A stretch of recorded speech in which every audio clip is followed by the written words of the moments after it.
Hello দর্শক বন্ধু, আসসালামু আলাইকুম। একটা মজার কাহিনী করতে যাচ্ছি বোটালের কাছে। এই আরণ্যক পার্কে নিয়ে একটু বোটালের কাছে জিজ্ঞেস করব কেমন সুযোগ সুবিধা দেওয়া হয়, কেমন যাচ্ছে। সবাই লেটস গো।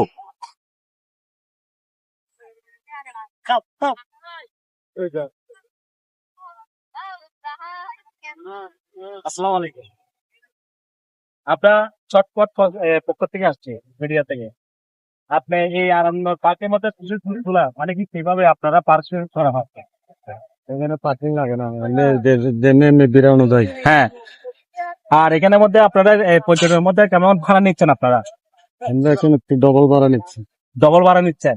এখন কি কোনো পর্যটনের আপনাদেরকে কোনো হয়রানি করাচ্ছে নাকি কোনো আপনার ভোগান্তিতে? কোনো ভোগান্তি নাই, কোনো হয়রানি নেই।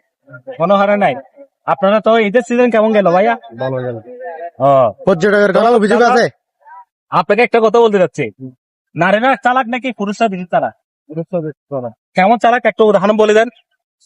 পুরুষরা এসে বিভিন্ন কথা বলে, যে দরদার করে, এই সেই পত্তর চত্বর বলে, এই জন্য আর কি পুরুষরাই বেশি চালাক, মেয়েরা চালাক মেয়েরা তাহলে কি চালাক না? না। ও, তাহলে এটা আপনি তো উচিত কথা বলছেন। তাহলে আপনাকে অসংখ্য ধন্যবাদ ভাই, দেখা হবে।